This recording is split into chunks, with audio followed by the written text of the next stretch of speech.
नमस्कार दोस्तों, वेद law classes channel में आपका हार्दिक स्वागत। इस वीडियो में हम भारतीय न्याय संहिता 2023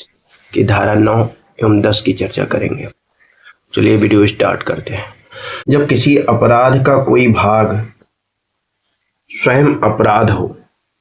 और उससे मिलकर के जब अपराध का कोई भाग स्वयं अपराध हो और इस तरह के अपराधों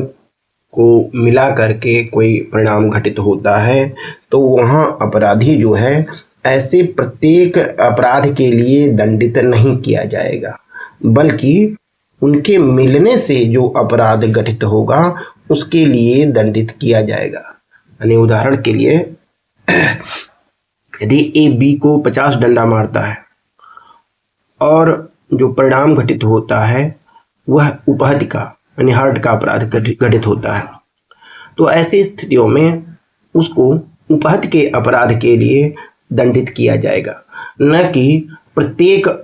जो है डंडे के लिए उसको 50 वर्ष के कारावास से दंडित किया जाएगा। ठीक है, तो कहने का मतलब है कि यदि कोई अपराध किया गया है और उस अपराध को करने में जो कुछ भाग ऐसे हैं कि जो स्वयं अपराध हैं और उससे जो परिणाम घटित होता है तो वह उसी तरह का परिणाम माने भिन्न अपराध नहीं घटित होता है, तो ऐसी स्थितियों में वह जो परिणाम घटित हुआ है उसी के लिए उस व्यक्ति को दंडित किया जाएगा, है ना। किंतु यदि कोई ऐसी अन्यथा बंद कर दिया गया है कि नहीं, सबके लिए अलग अलग दंडों से माने कि अलग अलग दंड अपराधों के लिए अलग अलग दंड से दंडित किया जाएगा, है ना, तो ऐसी स्थितियों में उस तरह से उसको दंडित किया जाएगा। ठीक है, यदि वो अभिव्यक्त नहीं किया गया है यानी किस तरह से प्रावधानित नहीं किया गया है तो ऐसी स्थितियों में फिर वही स्थिति लागू होगी कि यदि एक डंडा मारा गया है तो उससे जो उपहत्या हुई है तो उस उपहत्या के लिए 1 वर्ष तक के कारावास से दंडित किया जाएगा, और यदि 50 डंडे उसको मारे गए हैं और परिणाम उपहत्या ही आया है तो ऐसी स्थितियों में उस व्यक्ति को उपहत्या के लिए ही 1 वर्ष के कारावास से अधिकतम जो है वो दंडित किया जाएगा, न कि 50 डंडे के लिए 50 वर्ष के कारावास से। ठीक है, जब कोई बात अपराधों को परिभाषित या दंडित करने वाली उस समय लागू किसी विधि की 2 या अधिक पृथक परिभाषाओं में आने वाला अपराध है, अथवा जहां कोई कार्य जिसमें से स्वयं एक से या स्वयं एक से अधिक अपराध घटित होता है और उससे मिलकर भिन्न अपराध घटित होते हैं, तो ऐसी स्थितियों में अपराधी को गुरुतर दंड से दंडित नहीं किया जाएगा। ठीक है, जो ऐसे अपराधों में से किसी एक के लिए वह न्यायालय जो उसका विचारण कर रहा है दे सकता है। यानी कहने का मतलब यह है कि जब कोई कार्य जिनमें से स्वयं एक से